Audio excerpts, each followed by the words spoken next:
John asked me to give a speech on Quakerism, and this is not intended in any way to be proselytizing. Your religion, whatever it is or lack thereof, is fine by me.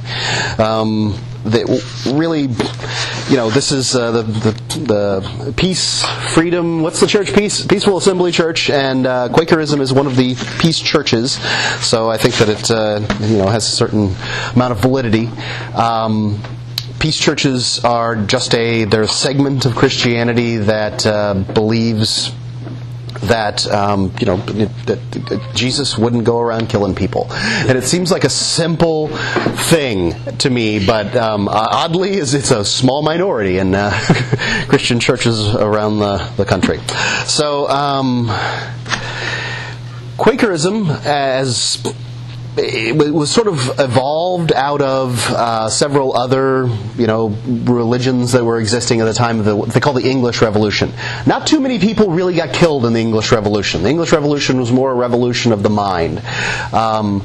Quakers, there was the guy that's basically called the first Quaker, a fellow named George Fox. George Fox was insane, okay? There's no doubt that he was crazy. And there were a lot of really kind of crazy people in the beginning of the Quaker movement. Is that where the term crazy like a fox? No, I couldn't tell you. George Fox was not crazy like a fox. George Fox was crazy like a madman. He was crazy like crazy. They've been diagnosed, and after that he might have been paranoid schizophrenic and that kind of thing. It could very well be so. Some of the things I've seen have not been so. But he had some interesting ideas. It's essentially, let me tell you what differentiates Quakers from normal church, and I'll tell you about a little bit of the history in a minute. So, your normal church, you got a guy who stands up here and talks to you people out there, and it's a one-way flow of information generally. I'm sure the girls get together in the fellowship hall and they talk about him later. But in fact, it's mostly one person from God, one guy out to the congregation. Quakerism, generally they'll sit in a circle or they'll sit facing each other. There used to be in the past, it used to be segmented men and women in order to I guess people keep their hands to themselves. I don't know what, but there was a lot of equality. I'll tell you about their testimony of equality here shortly. But essentially, a Quaker meeting is everybody sits around quietly. They do not speak until they are moved by the Spirit. This is why Quakerism is put into the category of mysticism. The idea is the Holy Spirit runs around the meeting and he fills somebody up, and then that person speaks in the way that God within him would have him speak. And so people will pop up through the meeting and say what they want. Some meetings, there's a lot of talking. Some meetings, they're not. I think you and I the last meeting, there was no one spoke. Yeah. So, some people call it meditation. It's not intended. The Quakers will slice that piece of cheese real thin with you. It's not intended to be meditation. It's communing with God, but as the case may be. So it's different than your normal church service. They do have programmed Quaker meetings where there's a preacher, and they call him a pastor. There's a pastor and a congregation. What Dale and I go to, there's some differentiation in Quakers, and what we go to is what is called a liberal unprogrammed meeting. I don't like the word liberal either, but that's what they call it, liberal unprogrammed. And they have programmed, and then they have conservative, and then they have, I believe there's an evangelical also. So those folks are more along the line of regular Christianity, and the liberal unprogrammed, there's atheists within it. There are people who, are not certain what God means. Our group of folks, I've seen one guy carrying around a New Testament, and nobody ever hassles them or anything like that. But people believe a wide variety of things within the meeting as far as God and their understanding of Him goes. So, just trying to give you an idea of what these folks believe.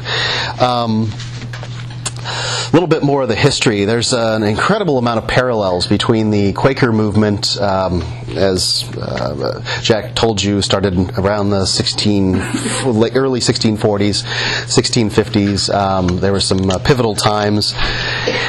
there's a lot of parallels in that the Quakers were these peculiar people. They wouldn't sit down when they were told to sit down in church. The preacher would be preaching. They'd say, "No, you're wrong," and they'd stand up and they'd tell them, they'd speak their mind in church, and they'd refuse to pay the tithes to the church. This is a state church. These are taxes. They would choose to not pay these taxes. They'd say, "This is wrong, and I refuse to do it," and they'd go to jail for it. They would.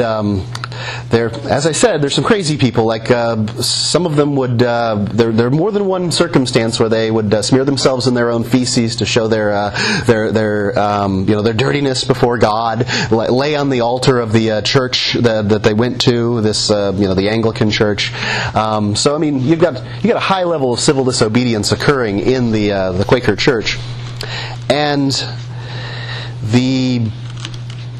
I'll give you another example. The fellow named James Naylor was another one of the leaders in the early Quaker church, and he decided that he would show how God is within us all by he had some resemblance to Jesus, right? He's got the beard, he's got the long hair, riding a donkey while some of his followers, people along with him, waved pine branches in front of him. They didn't have palm trees, right? Pine branches in front of him while he goes into London.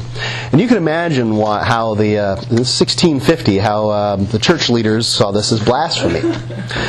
So they thought the best system for dealing with James would be to toss him in a jail cell, take a red-hot awl and drive it through his tongue, and brand a bee to his forehead. They put him in hard labor for a couple of years. Apparently it broke his body was the terminology that they used, and James was never quite the same again. However, George Fox, after James was willing to kiss George Fox's ring, George did welcome him back into the Quakers and let him preach again. So, like I said, right, like there's just a lot of weird things that went on. And at some point about the late 1650s, the Quakers decided this whole system of civil disobedience and noise and stuff like that isn't working, and we're going to try to live in our own little communities away from everybody else. We're going to produce goods and services in a moral fashion. We're going to treat people equally, and they went about changing the world. So many of the things that you just take for granted in your life were things that were the foundations were begun by Quakers. The way that women are treated in the family today is much more similar to how Quakers were treating their women at the time than how everybody else was. I mean, the old rule of thumb, how you're not supposed to beat your wife with a stick larger than your thumb. Obviously, Quakers weren't doing that. It would be contrary to their peace testimony. The way children were raised with love and not intended to use physical discipline. That's a Quaker concept. Fixed pricing. When you go to the store and you see a price tag on something, I'm not saying these things wouldn't have occurred otherwise. I'm just saying that they started with Quakers. In our society, I'm sure someplace else somebody started it. But fixed pricing, Quakers decided that that it was moral, that it was necessary to live one's life as though one was living for God at all times, and that it was only moral to put a fixed price. If you charge one person one thing, you charge another person another thing, you're differentiating between people. You're treating one as though they are better and one as though they are lesser, and that's wrong. So fixed pricing, which is a huge part of our economy, based on Quaker principles. Dale, can you think of any other examples of things that we deal with on a regular basis that Quakers have brought to our lives? Soda pop instead of beer. Beer was a big, Quakers, we don't like beer, and they brought the soda pop industry, basically. They created it, and that's another thing. I'm sorry, Dave. You have anything? And then slavery. Yep, slavery. That's a little thing, overt slavery. Spearheaded the abolition movement. Yeah, they certainly did. And the whole fixed pricing thing was a lot of that. What's interesting is that a lot of that came out of the fact that Quakers were so discriminated against. They couldn't just go out and get regular jobs. They couldn't go to college. Yep. So you had to be within specific classes of people that Quakers were most definitely excluded from in order to get into college or just go work for someone. So they had to become entrepreneurs. It was like out of necessity. And as soon as they did, they started putting incredible pressure on the other businesses because everyone loved Quaker businesses. Yeah. They felt like they were being dealt with honestly. They weren't being haggled over prices. And that just it forced other businesses to comply in order to compete.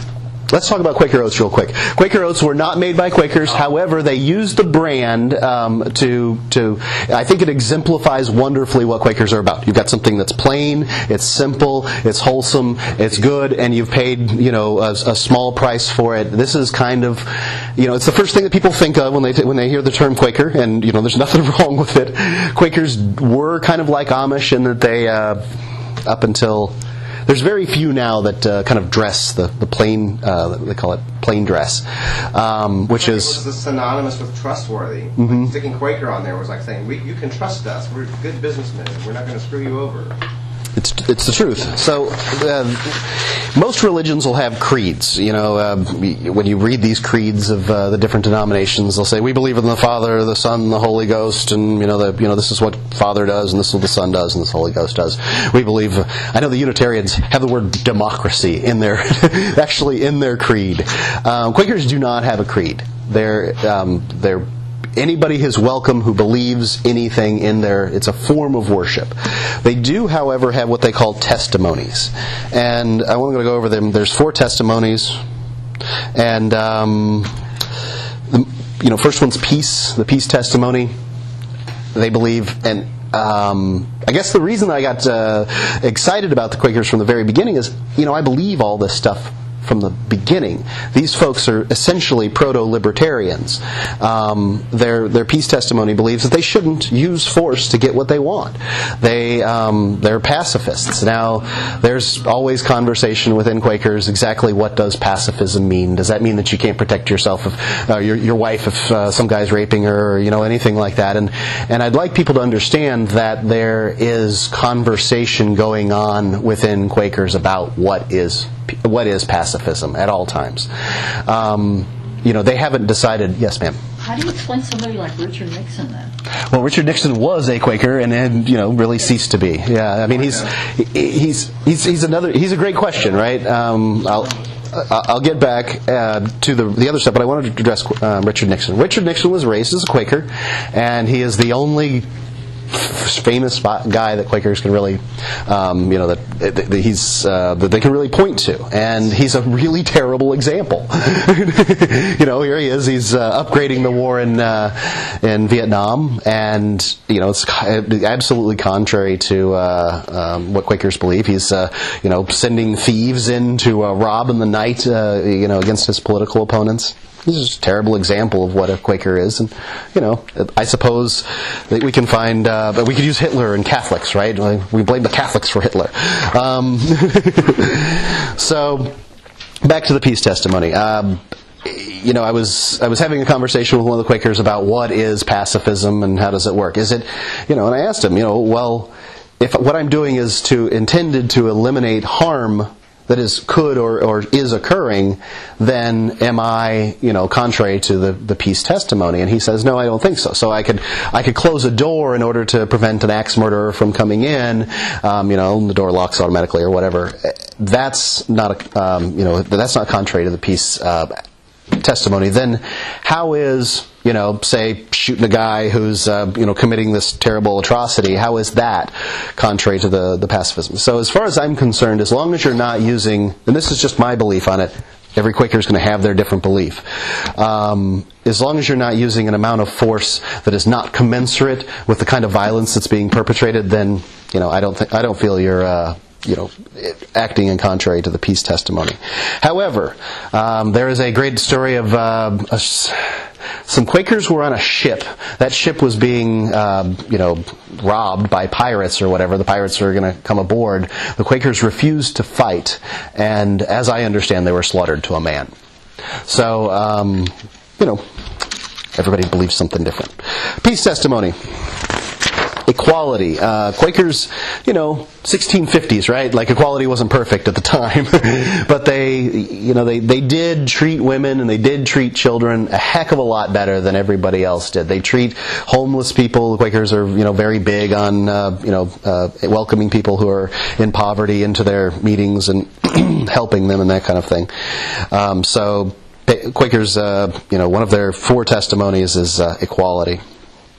Integrity, or the honesty, truth, the truth testimony. They they're just not going to tell lies. They'll speak the truth. The idea is that they will speak the truth, to their own fault, to their own damage, in every circumstance. I aspire to it. I'm not going to say I'm perfect at it. Who would? Dale, do you have anything about the integrity testimony that seems to be important to you?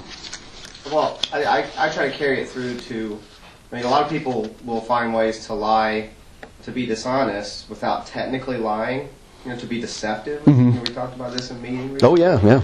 And I think a lot of that, too, I think it enriches your life to live your life completely honestly. Portray yourself as you really are. Mm-hmm. Be open and honest in all your dealings with people.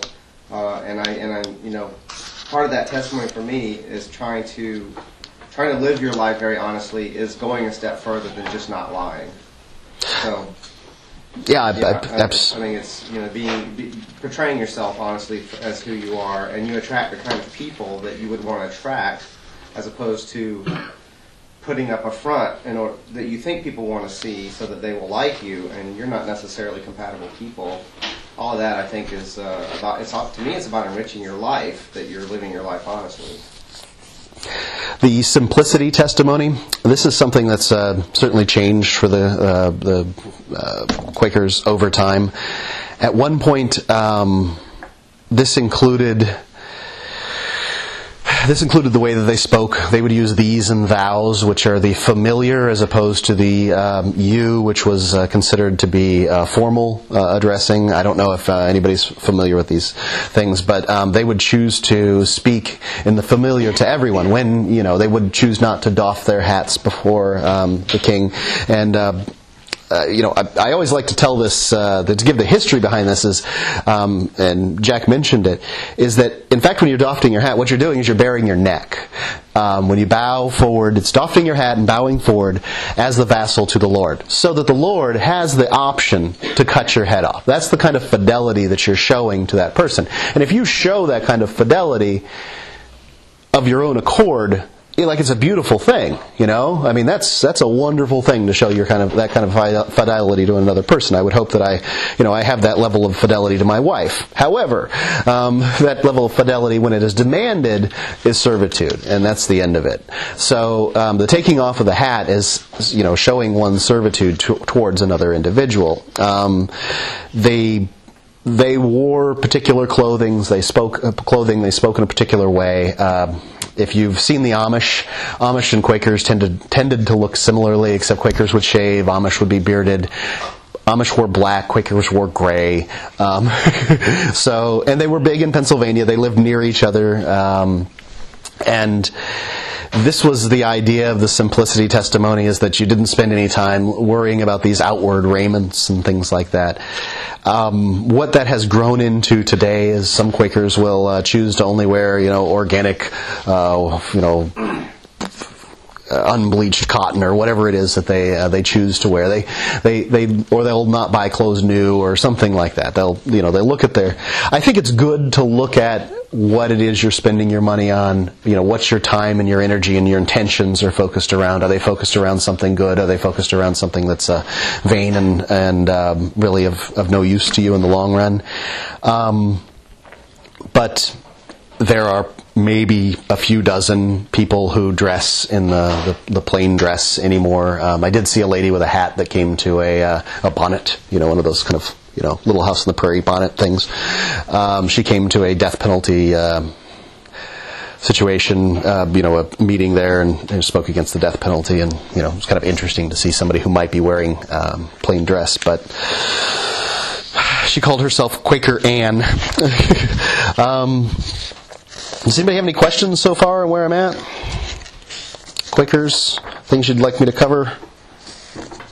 Yep, I'm Nick? curious if you had read the Holy Experiment in Pennsylvania that the Quakers had done. It was by Rothbard. No, I didn't. I have read. He wrote "Conceived in Liberty," and the Quakers are a huge aspect of that. Rothbard loves Quakers, and I didn't even know that this book existed. If you can, it's not a book. Okay. It's like a section of it's called Individualist Anarchism in Early America. It's something like that. I think it was one of the I don't think we have it though, but it's one of the pamphlets that Jack was selling last Porkfest. I remember reading it. It was good. One of the parts was about the Holy Experiment in Pennsylvania. It lasted about 5 years. Is this when the legislature only voted in? Quakers have a way of making decisions in the meeting. Consider that this was a community. This wasn't a church. These people really worked all together. All your business dealings, all your whole life was exposed to the meeting. So you didn't have this privacy thing. If you had a question or a confrontation in business or something like that, that was brought up in the meeting for business, and people talked to you about what was best and what was not. People said, owning slaves, not moral. You shouldn't be doing that. Things like that. This is how this stuff went about. So Quakers don't vote.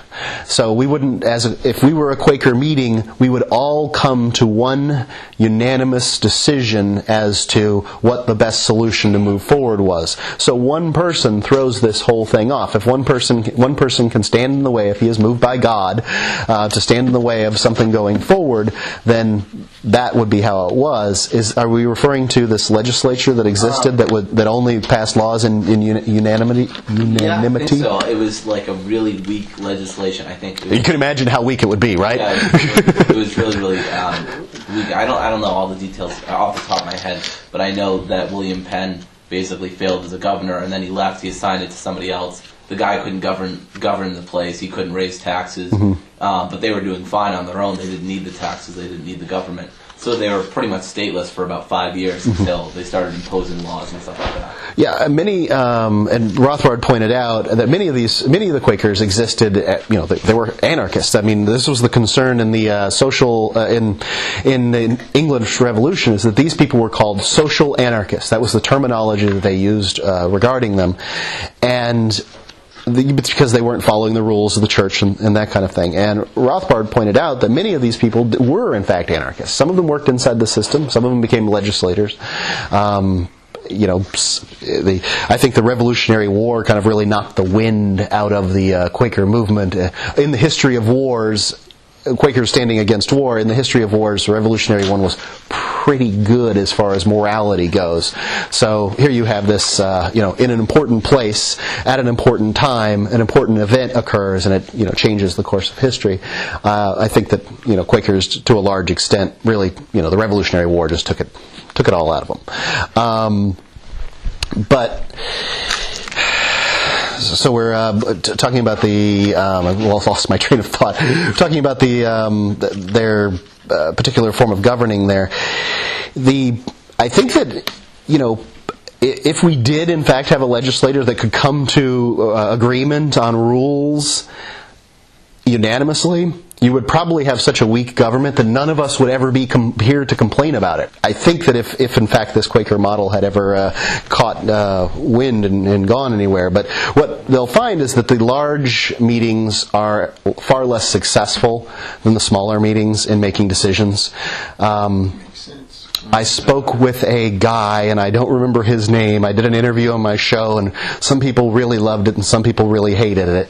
But this fellow who said that in fact, the optimum decision-making group size for humans is 8 people.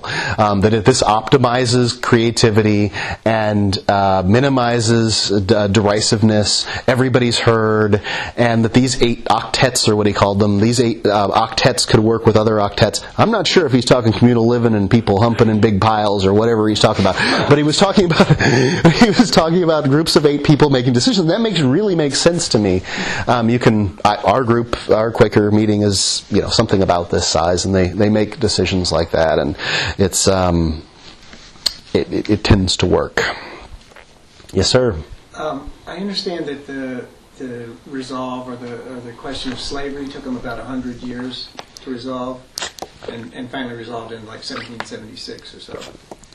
It moved. Okay, so. The guy who's given the credit for really doing something is a fellow named John Woolman. Basically when you think of Quakers, you'll get Richard Nixon will get mentioned, but your famous Quakers are William Penn, George Fox, John Woolman.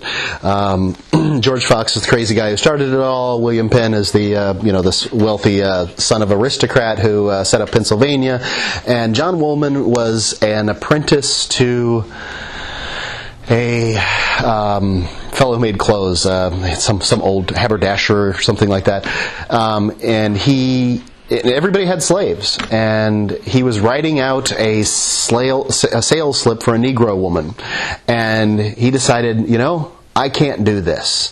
And I guess there had been conversations about slavery going on before John Woolman took his stand. He didn't get his idea. It was not flashed to him from Jesus. Let's say it wasn't.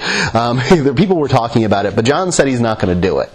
And he stood up in meeting, began to speak about this. He was convincing enough and passionate enough that he was able to convince his meeting over time that this was not the way to do it. Because, everybody's got a huge financial stake in the owning of this particular type of livestock. They're not going to let it go. So it took, a lot of prying of fingers in order to get people to let go of this really immoral activity. And finally, over time, he did that. Then his church sends him out to, they speak inside what they call their yearly meeting, which is a group of groups, and they're convinced. And then he goes out. He's supported by his group financially. This is how Quakers operate. Supported financially, sent out to scour the countryside, convincing other Quaker groups, and. To the point that I don't know if it's Sojourner Truth or Harriet Tubman, I'm not sure which one, said that, if you're black and you're on the run, obviously you look for blacks to hide you, but secondarily you look for Quakers. They're almost as good as blacks. This is the way she saw it, and they're gonna do anything in order to get you northward. So, very interesting aspect of it. But it did take a long time, and I think communications is the difference. And I think that's why we're going to see things change so much more rapidly in our world, with communications being so much more rapid. I can only imagine how many more libertarians there are right now than there were in the 70s when you got started. Yeah. Sir? Is there a process for becoming a Quaker? I'll tell you what happened for me. 2009. It was... We talk about Quakers a couple of times on the air on my show, Free Talk Live. I don't know if everybody knows or not that I do a radio show. And I was kind of interested. It was neat to talk about them. I thought it was interesting the FBI tried to infiltrate these groups. I thought it was interesting everything I'd read about these folks. Man, these people are really moral folks. And I had a big problem with religion in general at the time. I was pretty turned off by my particular church and experiences with them, but I liked to go to. I don't even know what to describe them. I went to this thing called the Sarasota Celebration Center for a time, where it's just positive energy people, and then I went to the Keene Unitarian Universalist Church, and I had to stop going there when the new preacher, did her first sermon was on how similar Martin Luther King and Barack Obama were. Right. I sat through the whole thing just to make sure I want to hear the punchline at the end. I just want to make sure, but I'm like, I'm done. And so I sent an email. I never got a response. Clearly my membership was just not interesting to them. They pay that position $100,000 a year. They clearly don't need my small amount of donation. So they've got huge endowments for that church. So I stopped going there, and that was early 2009. And it was Easter, the night before Easter, and we had talked about Quakers on the air, and I'm going to look at them. So I get the Wikipedia article up. Everybody knows Wikipedia knows everything, and it's a fount of all knowledge. And I started looking through and reading it, and there was just nothing I could find that I found unacceptable about the Quakers. And it's worth going. I did find out once I sort of got there and learned a little bit more, is that they don't celebrate days. So supposedly,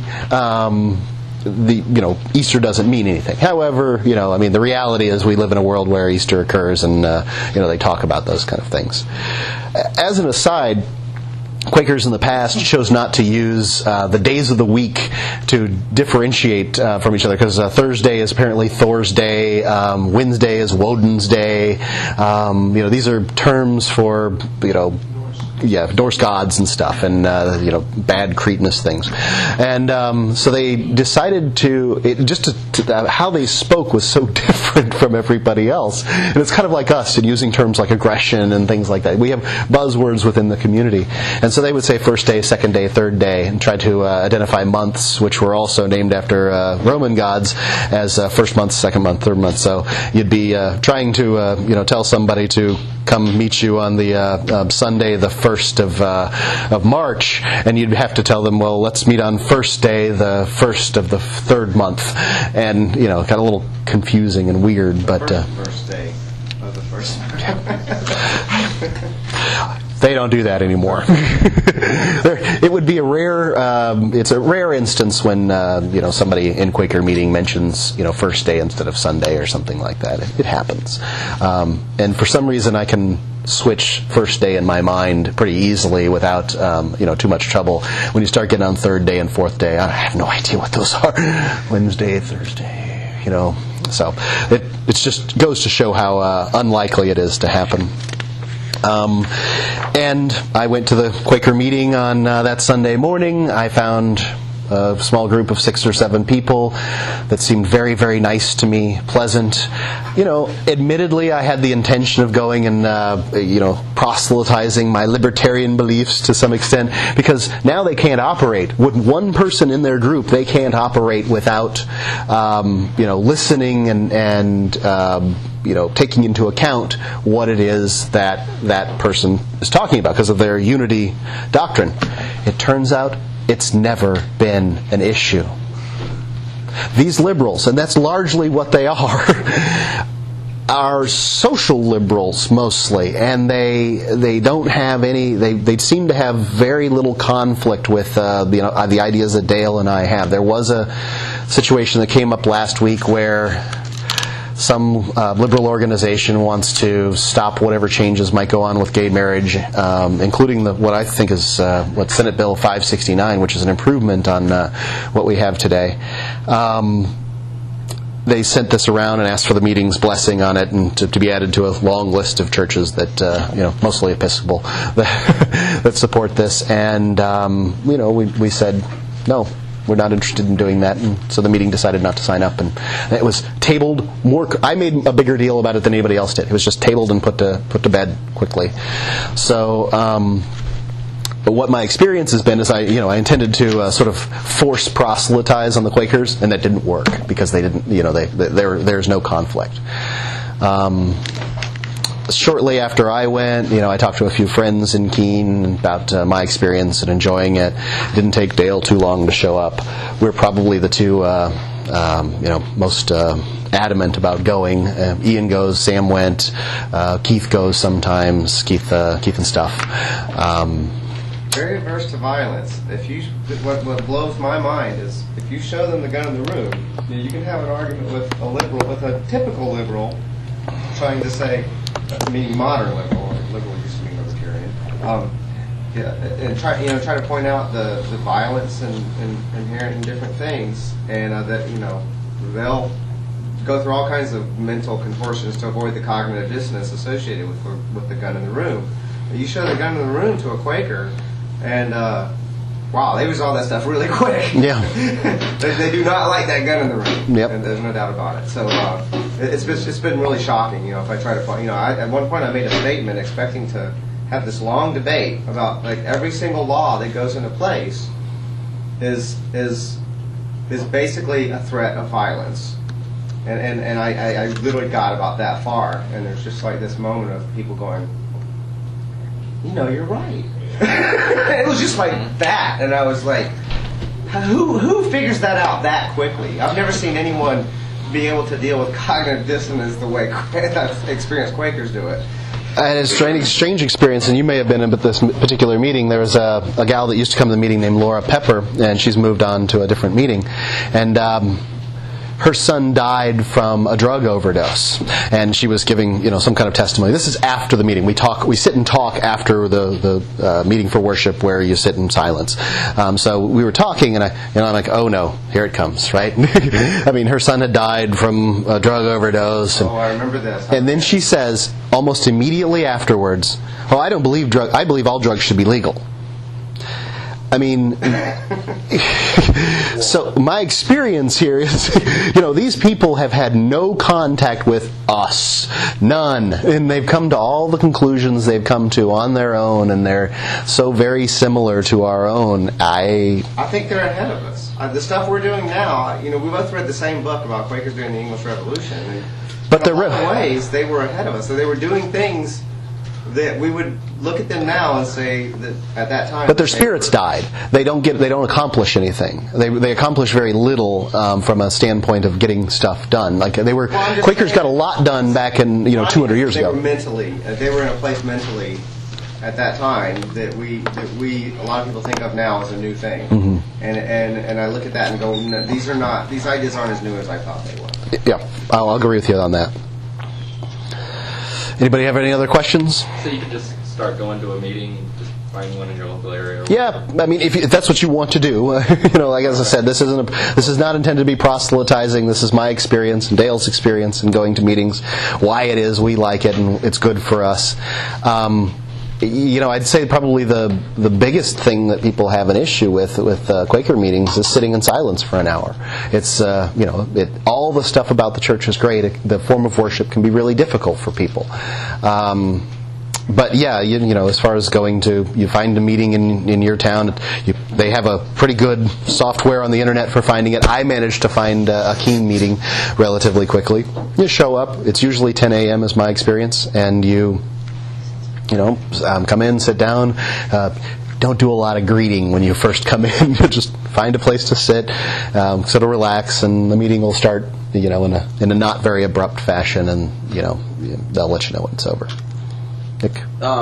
So do you have to, I'm curious, because do you have to be some sort of theist, or does it not matter, or how do you go to this meeting if you don't buy into the concept of God at all? Well, I think Dale might be actually a better choice than that. Dale, would you have called yourself an atheist when you walked in the door of the Quaker meeting? Okay. And they don't call it again, buzzwords and terminology. Yeah. Quakers call them non-theist. Yeah. Because they kind of view everyone as at this time you do not believe in God, so you're a non-theist. And atheist, it sounds a little more and Mark actually described Quakers to me as interesting. He says it's not so much a religion as it is a process. I said they seem to resolve cognitive dissonance very well, and I think part of that is because there's over the years they started off with a certain amount of dogma, and there's been less and less of that dogma over the years, and more of these core principles that are meant to guide us. And one thing that they seem very big on is that nobody knows for sure the answers, because when you get to that point where you feel like I definitely know the answer. I'm incredibly confident. That's when you go, I'm so confident of this, I'm going to use violence to impose this idea on other people. And so that's sort of to me is sort of at the core of the whole peace testimony is that a certain level of humility, and that I don't know everything, and I'm always open to possibly having my mind changed. If I get new information or if I get new inspiration during the prayer, that there's a certain level of humility and not pretending to know everything forever and ever. Yeah, it would be kind of rude. The process of getting to the truth and saying I know, than a dogma of this is what we believe. It's more like this is how we get to our beliefs. It would be rude as an atheist to go into a Quaker meeting and say, essentially act like you know that there is nothing. Right. If you go into the meeting and you're going to be genuinely open, somewhat humble in the way that you speak, there's not going to be an issue at all. It'd also be rude, because Quakers are a peace church, it would be rude and weird to carry a gun into a Quaker meeting. That's how they're going to be about it. I don't know what they'd say, quite frankly. But I mean, I carry my pocket knife in. I mean, it's just a tool, an item. I don't try to take that off. I went because I mentioned it because I went the last PorcFest. I was somewhat interested in the Quaker meeting that you did. I just kind of walked in. I didn't really know what was going on. Everybody was really quiet. Yeah, it's really like, surreal. hi, everybody. Hi. Yeah, no one was saying anything. I was like, oh, are we like meditating? I didn't know what was going on. And I personally am an atheist, so I didn't know exactly what to do or like what I should say or if I should say anything. I didn't. So that's why I was asking. Yeah, it does seem interesting. It does. I mean, like Quakerism is one of those. I don't want to say religions because it doesn't seem much of a religion. Yeah, but it doesn't have there's not a great hole for that round peg to fit into. But whatever you want to call it, it seems like a better thing than a lot of the other kind of religions that do exist. I mean, like I have much more sympathies with Quakerism than most organized religions. It's been said that if there wasn't a religion, that we'd have to create one in order to have community and all the things that you get out of religions. I was raised in a church. I'm comfortable going to church. I like doing that. Even having been, gone through the ideas of atheism and all these other things, I always liked to go someplace and, talk to some nice folks. What I don't like is all the crap that I got out of so many of the mainline Christian churches. And I don't get those things out of my Quaker meeting. What I get a group of people that have been very honest and open and loving, invite me to their homes, and you get the community that you're looking for without a whole bunch of people judging you all the time. And that's my experience. Wear a gun, they will judge you though. What kind of meeting houses are in or near Grafton? I couldn't tell you. I should have looked that up. That would have been a great thing to check. Somebody's got a smartphone here, but. There are meetings all over New Hampshire. I'm sure that there's one relatively close to Grafton. There's got to be one in Canaan. In Keene, as big a city as it is, there's we've got 13 members in our actually 12. No, I added 13. I'm the recorder for the meeting. I actually keep the numbers. There are 13 members of the meeting. Some of them come, some of them don't. We generally have between 6 and 10 people at a given meeting. We meet at the YMCA. We don't have our own meeting house. Some of them certainly do have meeting houses. There's a beautiful one in Putney, Vermont that I went to. There's a big one in Monadnock meeting. I know that's in Jaffrey, and couldn't tell you anything beyond that. That's how far my Quaker world goes. I went down to the meeting in Sarasota, Florida. That's also liberal and unprogrammed. There were 120 people at that meeting, much larger. The Donner's Grove meeting in Chicago. I intended to go. I did the research. I couldn't make it on that Sunday morning, but it's another liberal unprogrammed service. So that's meaning that everybody sits silently and they don't have any kind of fixed idea of what God or Jesus is. I went to one meeting in Champaign. Just a friend of mine who likes Quaker meetings. Was it liberal unprogrammed? Do you know if it was liberal unprogrammed? It was liberal unprogrammed. Okay. And basically we just sat in silence. My friend got up and talked, but he's more, like you guys, or I have an agenda and I want to make sure people hear me. Yeah, that's the spirit moving you. You didn't know that? I'm all for that. I'm not saying against it, but most of the people just sat there. Yeah.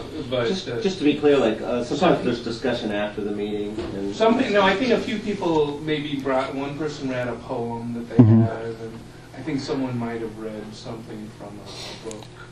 It's a little weird to plan something to say because it's kind of contrary to the ideas. But there's not a lot of policing involved in what people say, so therefore, sometimes you will see things like that. Sometimes people break into song and they'll sing, something, and if they're good at singing, I'll listen. Well, you don't have much choice. I'm sorry, you said? I said you don't have much choice, right? Yeah. You could walk out. Well, you can think more deeply about whatever you were thinking about before. I'm not here. Yeah, no, That's solve equations. I had a good experience there. Yeah. I guess that's that mostly what I have to say about it is I had a good experience. Nice. That conversation I had where I brought up the law thing and how it was all backed by violence. Because there was actually a threat of violence if you disobeyed. That's something that came up in discussion after the meeting was over. Because a lot of times it's much more casual once the hours pass.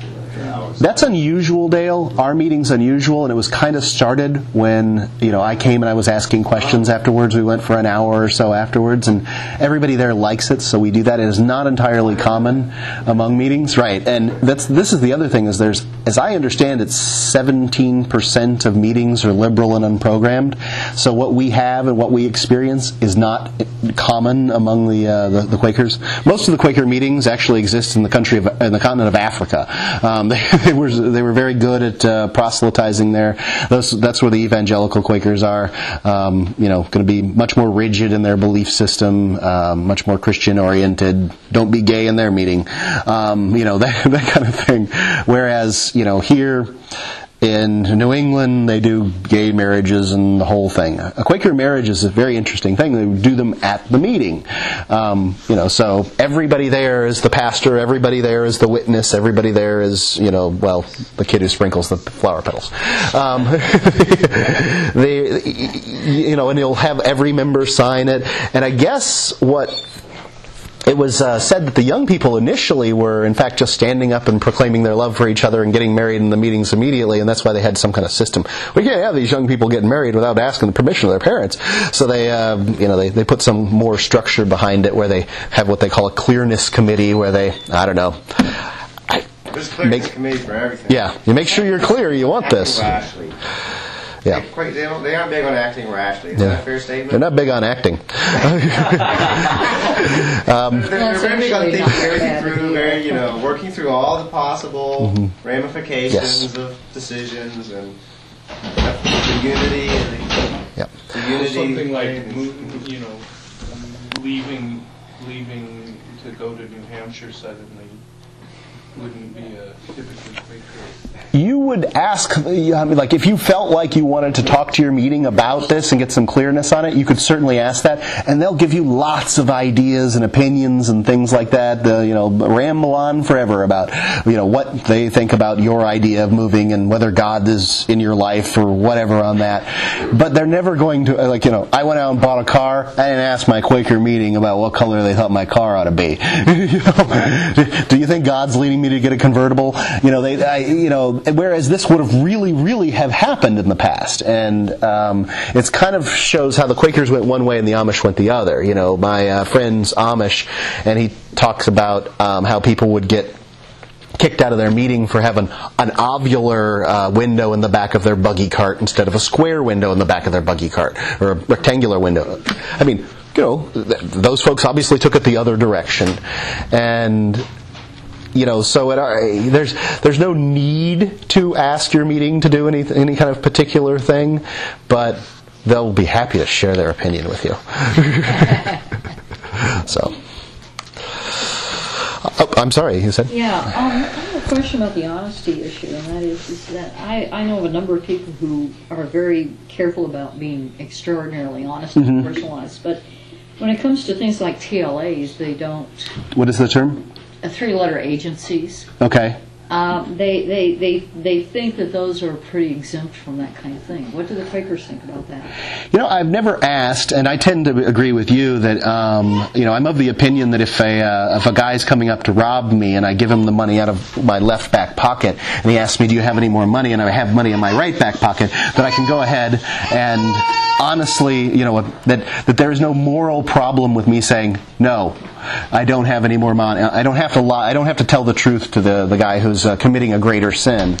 I would say that Quakers wouldn't tell lies as far as that goes. I mean, they would probably, if they thought about it and spent time thinking about it, they would probably say that it is you tell the truth in every circumstance every time. Would be my answer. I tend to, side with you on this one. When you're dealing with a big, dangerous organization that will steal money and kill people, that, it's okay to... The world's largest terrorist organization, for instance. Yeah. Any other questions? Did somebody else maybe raise their hand? Well, how does one research locations? I know that online... I would probably put in, what's the name of this county? Is this Grafton County?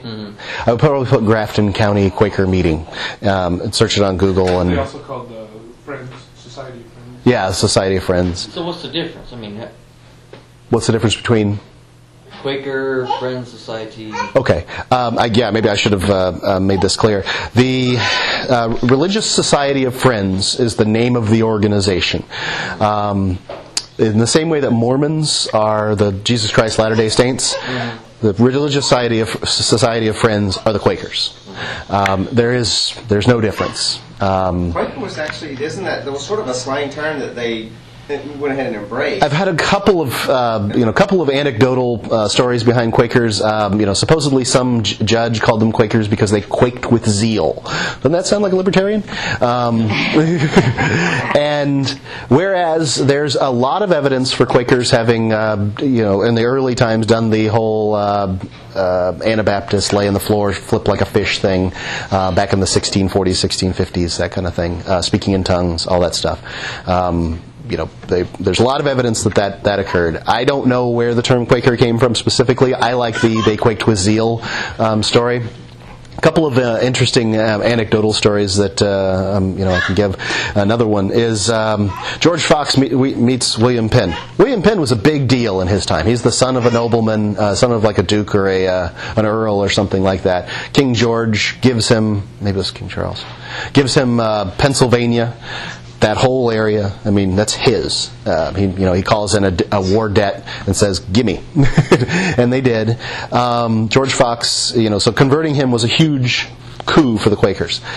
George Fox and William Penn are coming around. William Penn carries a sword, as all noblemen would. Nobody else could afford one; they're expensive things. And William Penn says, I just can't imagine not having my sword on me. And this would be contrary to Quaker beliefs, carrying around a sword. You can kill people with that thing. You're right. It's dangerous. And Accidental discharge. I'm sure more than one person died accidentally from a sword stick. But so William Penn says, I can't imagine being without my sword. I feel absolutely naked. And you can imagine how, somebody who's used to carrying a weapon around would absolutely feel naked.